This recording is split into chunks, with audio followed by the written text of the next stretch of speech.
All right, so I got a phone call, and that stopped the video. So this is going to be the second part of it. This is your storage compartment. It does have magnets that hold it up there. Here's the grill that goes on the back of the camper. Right here, you got your stabilizer tool. That brings the stabilizers up and down. I usually recommend a drill or an impact gun, battery powered with the right size socket. It's a lot quicker, a lot faster, easier. And then right here is a manual override for the power front jack. If you ever had a problem with your power jack, you can still get it up and down with this manual tool. So as far as stabilizers go, they're not meant to be levelers. They're only meant to make the camper not shake while you're moving around in it. In order to level a travel trailer, you got to put it where you're going to put it. Check your level left or right. If one side needs to come up, you got to pull it backwards. Put something down on the ground where the tires are going to sit on that side you need to lift up. 2x6 concrete pavers. They do make things that look like Lego blocks specifically for the RV industry. Push the camper back, check your level left to right. Once you get it level, left to right, you can use your front jack to level it front to back. Then you put your stabilizers down and you're good to go. Alright, here on the front, got the power jack. Switches here on the bottom. That's down. That's up. They're both working. Propane tanks, you do have a switch here that you can choose which tank you're running off of, or you can put it in the middle and run off of both tanks. I usually recommend running off of one tank at a time. That way, when you run out, you can switch to your other tank, and you got some time to fill this one up. So you still have propane, while you're filling up your tanks. And there's also, this is the plug that goes into your truck, 7-way plug. And then you've got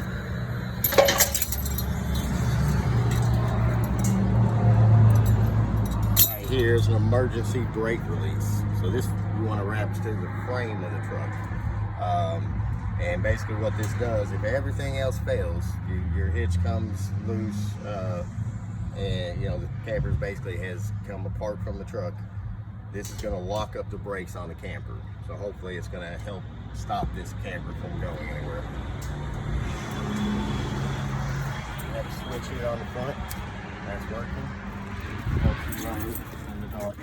Other side of the cargo compartment. Water hose. This is your city water connection.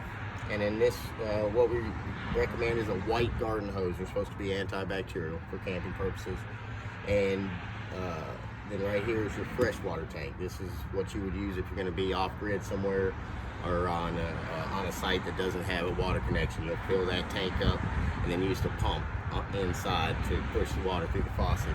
This is also where you put in your non-toxic antifreeze to winterize.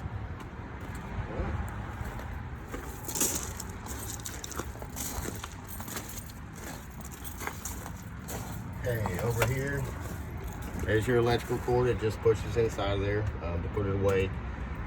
This is a 30 amp camper. This is a 30 amp service. And you do want to make sure you're hooked up to a 30 amp service. They do make adapters that you can run off of electrical cord, but you don't want to run your AC unit or your microwave when you do that. It wants to draw more power than an extension cord wants to give it, and it can be a dangerous situation. Okay, there's an outdoor shower. We'll turn it on here. There you can see that's working.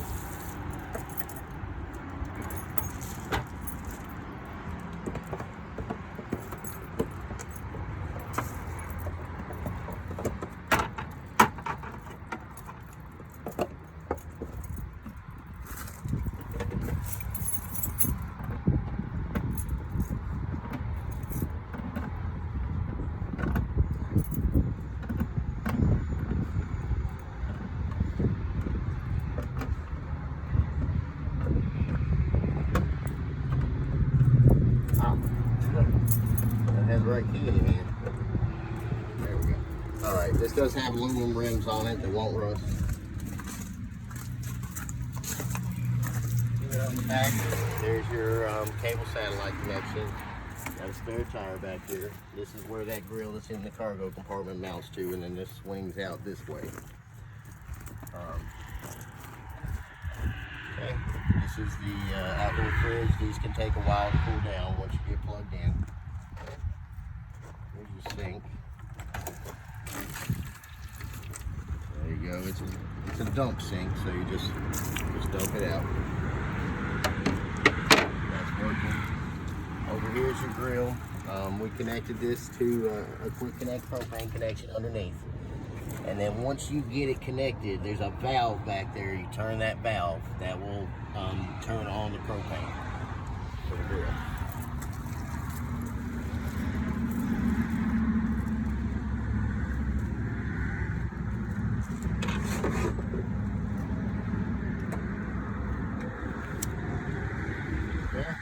I'd recommend a grill lighter for this, but I don't have one handy, so I'm going to use a regular lighter.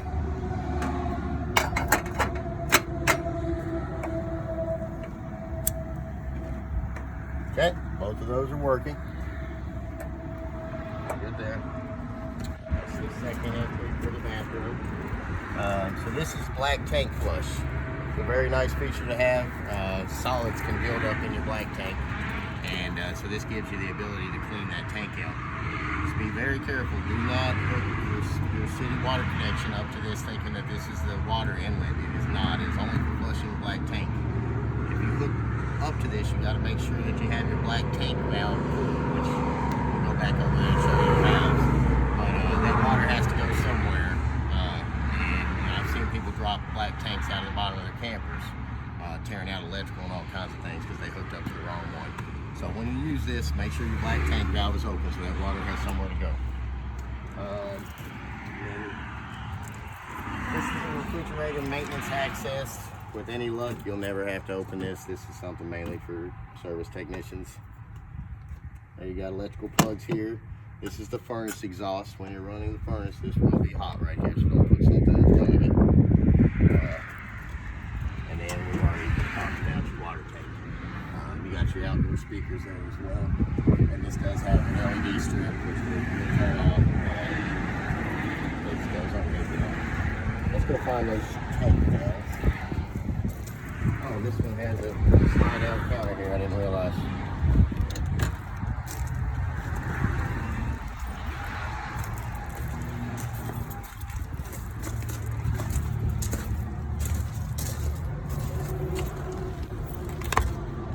Okay, here they are, just behind the rear tire.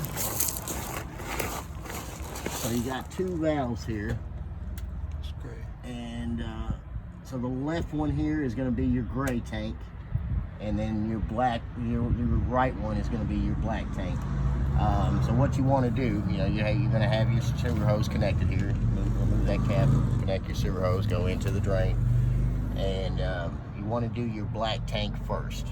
Empty your black tank, and then empty your gray tank, which is mainly soap water. So that's going to clean out that sewer hose for you, or help clean it out a little bit for you, so you don't end up with a mess on your hands. All right, oh, and they're labeled here. Gray on the left, black on the right. Okay. All right, let's go check out the inside of the camper.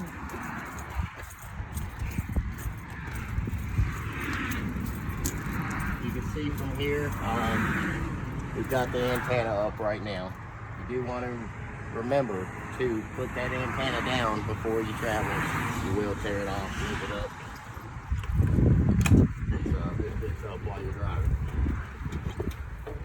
We can go ahead and do that now. So, just crank it.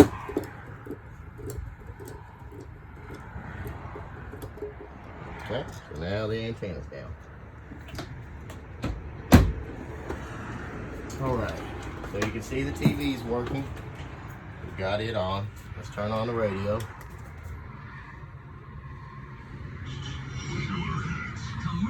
Okay, it looks like you got 3 zones on this one. It might just be 2. So A is going to be your inside speakers. B is not connected to anything. And then C is your outdoor speaker. So you got it's all there, waiting. You can run them individually, or you can run them both at the same time. So radio's working. let's check out the stove. There's your lights. There's a porch light. Let's see what that does.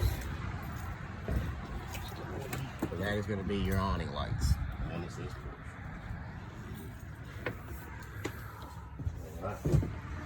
Check out the stove. Again, grill lighter is the best way to do this. So you just put it to light and hold it down.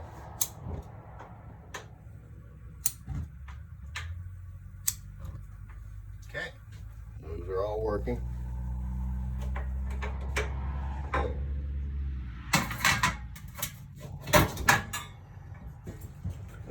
And you got your oven here. So you got to put it to pilot. You got to hold it in while you're lighting the pilot, which is underneath in here.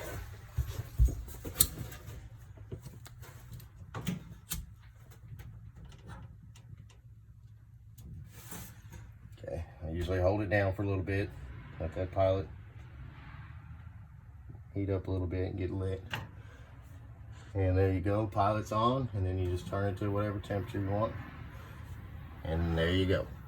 So the oven works.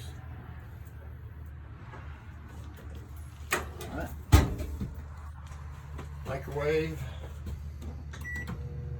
that's working. Your fan, you can hear that's working. And light, that is working as well. All right, so then you got your fridge here. This is a two-way fridge, runs off of electric and propane. So we've got it turned on, and then this button here lets you toggle between auto and gas. So we've got it pushed in, which means it's on auto. These refrigerators automatically choose electric over propane. So if you're plugged in to electric, it's going to run on the electric side of the fridge. If we were to unplug right now and without turning the refrigerator off, it's going to automatically switch itself over to propane. Most people use the propane side while they're driving to keep food cold while they're driving. Now, and you can use it if you're off grid somewhere you don't have electrical. But this button here, if for some reason you're plugged into electric but you want to use the gas side of the fridge, then you just hit that button, you take it off auto. Now you're telling the fridge, I don't care that I'm plugged into electric, I want to use the gas side of it. But you've got to remember to turn this refrigerator off when you're done camping. Otherwise it's going to run out all your propane tank, because it's just going to keep running on propane until it doesn't have any more propane left. All right, let's see what else we got. We got lights. Let's check all these lights. Make sure they're all working. There's a light. It's working. Bedroom lights, that's working. Got two underneath. Both those are working.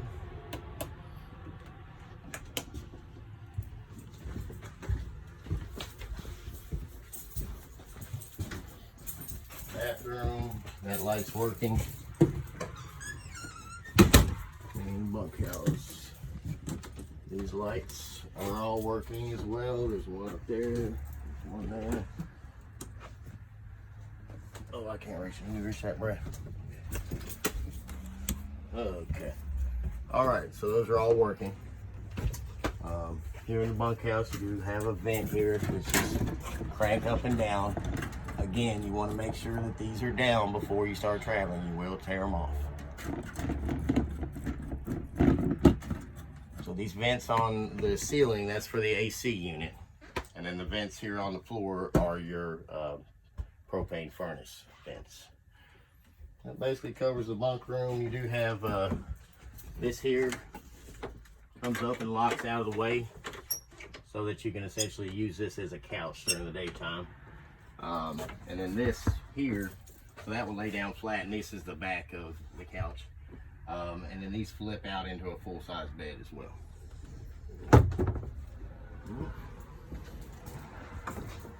Right here you've got your electrical panel.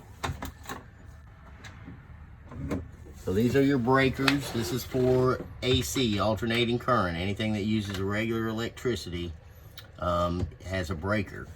And then the fuses, this is for stuff that uses DC, direct current, which is battery power. So if you're having an issue with something that uses some sort of electrical source, this is probably your first place to check. See if a breaker flipped or if a fuse has gone out on you. All right. You do have some kind of access panel here. There's 2 screws. And let's go here in the back one. All right. So here again, you got a vent, except this one has a fan on it. And that fan is working. And that only works when the vent is open, usually. Oh, no, that one does work when it's down. Okay. Here's your bathroom water.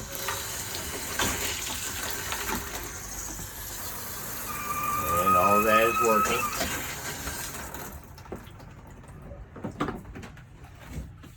Sink. See, no leaks. Toilet. That's working. Okay. And we haven't checked the AC unit. Over here, it's just like your house, thermostat at home. You got on off. So we got fan, cool, and furnace. We're gonna go down to cool. Turn the AC unit on. Got it turned down temperature wise. And it should be kicking in here soon. There you go. So this is your AC unit for turning. You have a valve here. This is called a dump valve. You can leave this open if you want the majority of the air to go here in the living room. Now if you want to push the air through the vents most effectively, you close that, now it's going to push through the vents better than if you had that dump valve open.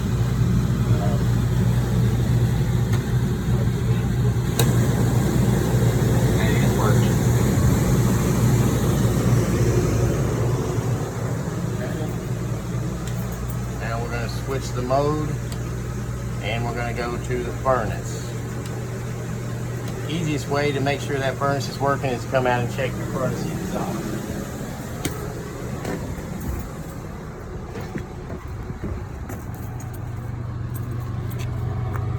Okay.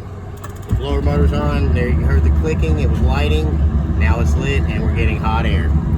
So that propane furnace is working.